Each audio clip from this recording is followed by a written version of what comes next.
నమస్తే, welcome to Leo. మనతో ఉన్నారు పొలిటికల్ అనలిస్ట్ శ్రీలీల గారు. నమస్తే అండి. నమస్తే అండి. ఎక్సైజ్ మినిస్టర్, అదేవిధంగా డిప్యూటీ సీఎం నారాయణ స్వామి గారు వాస్తవానికి లిక్కర్ పాలసీ ఎందుకు మార్చారు అన్నదానికి సమాధానం లేదు.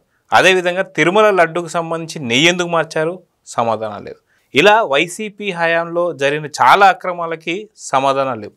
కానీ ఎక్సైజ్ మినిస్టర్గా ఉంటూ అదేవిధంగా డిప్యూటీ సీఎంగా ఉన్నటువంటి ఒక నారాయణ స్వామి గారు గతంలో సిట్ వాట్సాప్లో పంపించినప్పుడు దానికి ఒక సమాధానం చెప్పారు. నాకు 75 ఏళ్ళు, నేను ఎక్కడికి రాలేను, సో కానీ నా దగ్గరకు వచ్చి అడిగితే మటుకు నిజాలు చెప్తా అని చెప్పేసి అన్నారు. కానీ ఇప్పుడు ఈరోజు ఒకేసారి పుత్తూరులో కూతురికి సంబంధించినటువంటి ఇంట్లో సోదాలు జరుగుతున్నాయి.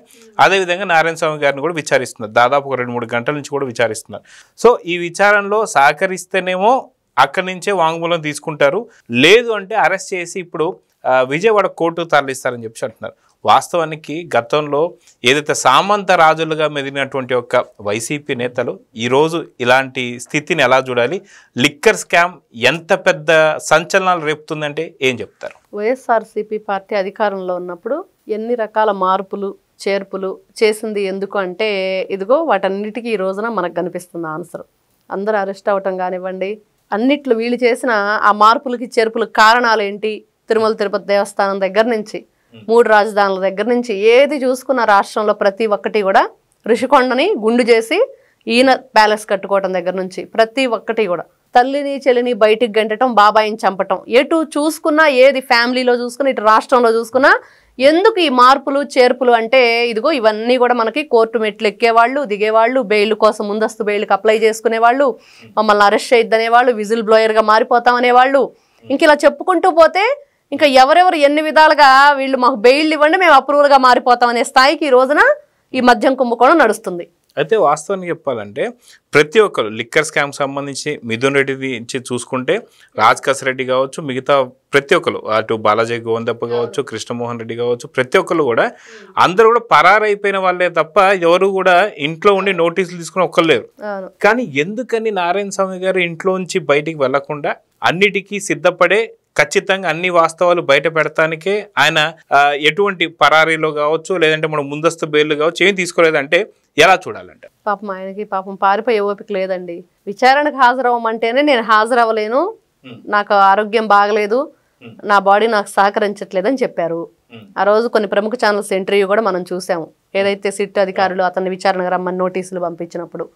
కానీ ఈ రోజున వినిపిస్తుంది ఏంటి, ఎవరి ఆదేశాలతో ఎక్సైజ్ మినిస్టర్గా ఉన్నా సంతకాలు చేయడానికి కారణం దాంట్లో మార్పులు చేర్పులు, ఆ డిస్టిలరీస్, బ్యావరేజెస్, ఆ బ్రాండ్ల నేమ్స్, వీళ్ళు కేసు కింద అని చెప్పి తీసుకున్న దాని మీద వసూలు చేసిన డబ్బులు, మరి వీళ్ళందరూ కలిసి అసలు ఎక్సైజ్ మినిస్టర్ లేకుండా పెట్టుకున్న ఏదైతే మీటింగ్లు ఉన్నాయో అవి, ఇలా చెప్పుకుంటూ పోతే ఎన్ని రకాలుగా దీంట్లో అసలు ఒక్కొక్క పాయింట్ తీసుకుంటా ఉంటే మరి అన్నీ కూడా ఎవరు సమాధానం చెప్తారు, ఎవరి దగ్గర నుంచి వస్తుందంటే ఈ రోజున మనం మొన్న ఒక రోజు పేపర్లో రాసుకొచ్చింది ఏంటి, దీంట్లో దాదాపుగా A50 వరకు వెళ్లే ఛాన్స్ ఉంది, అంతకు మించి కూడా వెళ్లే ఛాన్స్ ఉందని.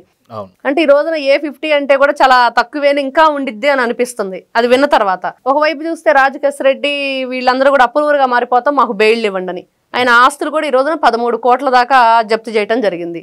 అంటే ఇష్టానుసారంగా వీళ్ళు ఏ విధంగా కొనుగోలు చేశారు ఆస్తులు ఇవన్నీ చూసాం.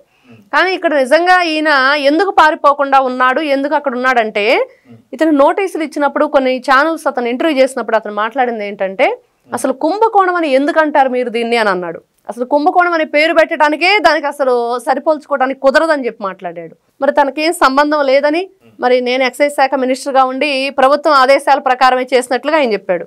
అంటే తాడేపల్లి ప్యాలెస్ ఆదేశాలతోనే ఈయన సంతకాలు చేశాడు అనేది. నిజంగా ఒకవేళ ఇతను సంతకం చేయకపోయినా కూడా మరి గతంలో విద్యుత్ శాఖలో పనిచేసిన బాలినేని శ్రీనివాసరెడ్డి సంతకాన్ని ఏ విధంగా ఫోర్జరీ చేశారనేది కూడా మనం విన్నాం. స్వయంగా శ్రీనివాసరెడ్డి గారే చెప్పారు. మరి ఈయన కూడా అలా చేశారా, ఆ విషయం ఈయనకు తెలీదా? ఈ రోజున విచారణలో ఇవన్నీ కూడా బయటకు వస్తాయి. ఈ రోజున సిట్ అడిగే ప్రశ్నలు, ఇతని ఇంట్లో ఉన్న కీలక ఆధారాలు ఏదైనా దొరికినా, ఇతని ఆస్తులకు సంబంధించిన వివరాలు, మరి అదే వీళ్ళ కుటుంబ సభ్యులకు సంబంధించినవి, మరి ఇతను నిజంగానే సంతకాలు చేశాడా, మరి లేకపోతే తాడేపల్లి మొన్న మనం కొత్తగా ఏమిన్నాము వీళ్ళ నియామకాలు ఏదైతే డిస్టిలరీస్కి బ్యావరేజెస్కి ఎండీలుగా వీళ్ళ నియామకాలు జగన్మోహన్ రెడ్డి ఆదేశాలతోనే జరిగినాయి అని, సీఎంగా ఆయన ఉన్నాడప్పుడు ఆయన ఆదేశాలతో ఇవన్నీ జరిగినాయి, ఈ మార్పులు చేర్పులన్నీ చేశారని.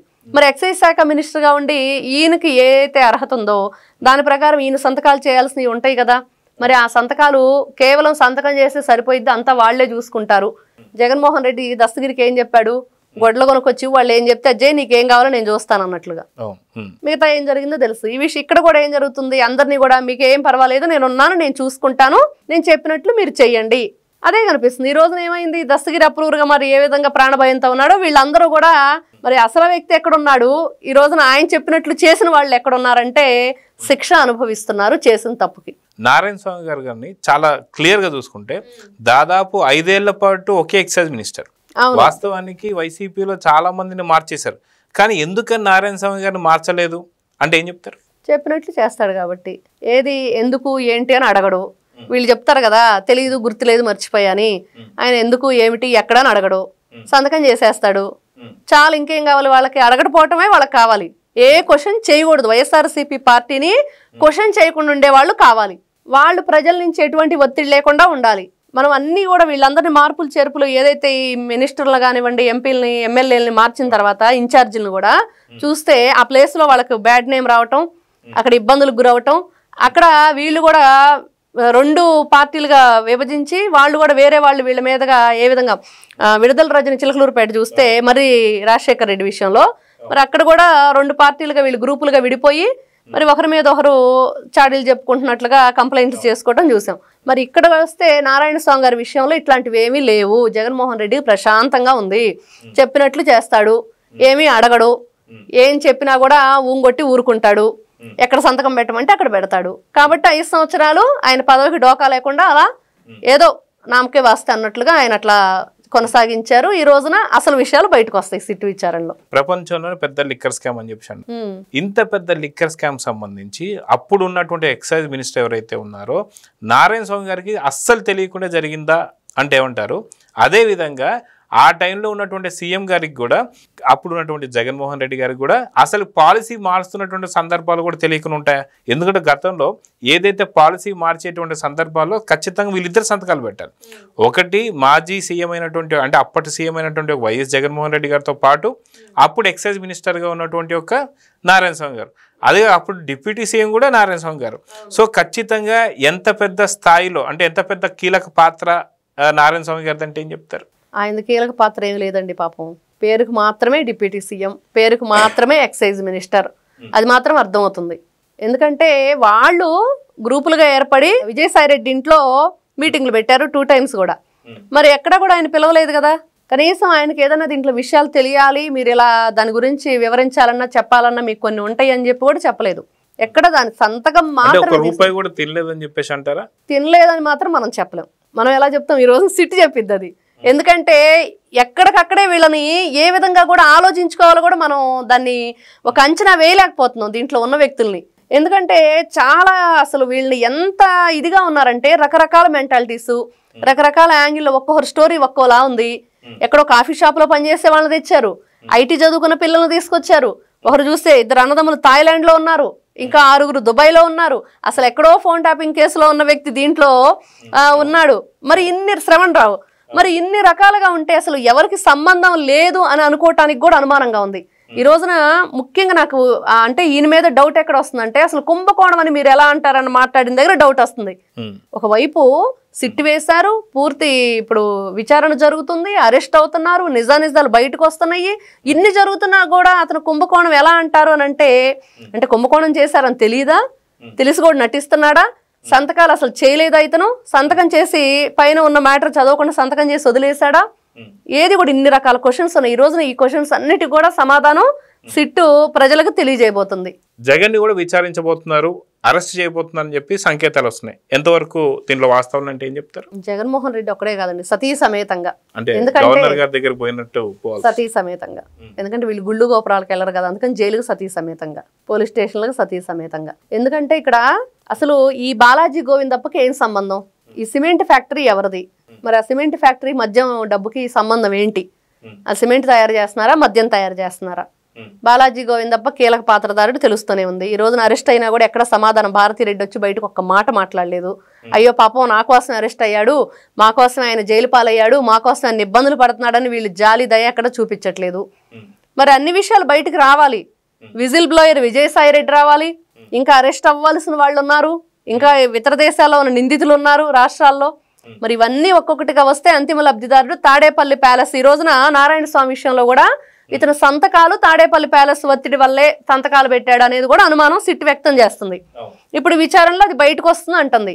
మరి జగన్మోహన్ రెడ్డి ఈయన నిజాలు చెప్తే నెక్స్ట్ ఆయన మరి ఇతను పూర్తి వివరాలు ఇవ్వాల్సి వస్తుందా అంటే, జగన్మోహన్ రెడ్డి నిజంగానే విచారణకు రావాలంటే మరి ఒక్కడే వస్తే ఎట్లాగా సతీ సమేతంగా రావాలని క్లియర్ గా వీళ్ళు చేసిన పనులకి దాంట్లో ఇన్వాల్వ్ అయిన వ్యక్తులకి సంబంధాలు ఉన్నాయి కాబట్టి ఇద్దరు కూడా వచ్చి విచారణకి పూర్తి వివరాలు చెప్తారనంటే, అక్కడ వరకు అసలు ఈ కేసు ఈ ఉన్నవాళ్ళు వెళ్ళనివ్వట్లేదే, ఈ లోపల ఉన్న వాళ్ళు వాళ్ళ వరకు వెళ్ళనివ్వట్లేదు. దానికి ఇట్లానే ఆస్తులు జప్తు చేయటాలు, వీళ్ళ మీద ఇంకా కఠినమైన చర్యలు తీసుకుంటే ఆ నిజాలు బయటకు రావు. మరి విజయసాయి రెడ్డి ఎందుకు ఇంకా వెయిట్ చేస్తున్నాడు? ఇంకా ఆయన ఆధారాలు ఇంకా ఏమన్నా దొరకాల్సినవి ఉన్నవా, లభించవలసినవి, అవి లభించకపోవటం వల్ల వెయిట్ చేస్తున్నాడా, లేకపోతే అతనికి ఇంకేదైనా భయాలు ఉన్నాయా? ఎటు చూసుకున్నా కూడా ఇక్కడ ఒక వ్యక్తి అసలు మిస్ అయిపోయాడని చెప్పేసి దీంట్లో మనకు తెలుస్తుంది మద్యం కుంభకోణంలో. మరి ఆ అబ్బాయిని అసలు అతని వల్ల చాలా ఇంపార్టెంట్ విషయాలు తెలుస్తాయి, చాలా మంది పేర్లు తెలుస్తాయి. అసలు ఈ ఛార్జ్ షీట్ లో ఇప్పుడు అడిషనల్ ఛార్జ్ షీట్ కాదు, ఇప్పుడు ఫైనల్ ఛార్జ్ షీట్ లో కూడా జగన్మోహన్ రెడ్డి పేరు వస్తుంది ఖచ్చితంగా. ఇంకా కొంతమంది పేర్లు చేరుస్తారంటే ఆ అబ్బాయి ఏమైపోయాడు? ఇన్ని రకాలుగా మిస్టరీలు ఉన్నాయి. అసలు మనిషినే లేకుండా చేశారా, బ్రతికే ఉన్నాడా లేడా? ఇంకొక వివేకానంద రెడ్డి కేసు మద్యం కుంభకోణం కాబోతుందా? ఇంకెన్నాళ్ళు నడిచిద్ది? అంతిమ లబ్ధిదారుడి దగ్గరకు వెళ్ళాలంటే ఎంతమంది దీంట్లో ప్రాణాలు కోల్పోవలసి వస్తుంది అనేది కూడా ఈ రోజున క్వశ్చన్ మార్క్ గా మనకు కనిపిస్తుంది. సో చూద్దామండి, ఖచ్చితంగా అప్పటి ఎక్సైజ్ మినిస్టర్తో పాటు అప్పటి డిప్యూటీ సీఎం అయినటువంటి నారాయణ స్వామి గారిని ఇప్పుడు విచారిస్తున్నారు. లేదు సరిగ్గా సహకరించకపోతే అరెస్ట్ కూడా చేస్తారని చెప్పి తెలుస్తుంది.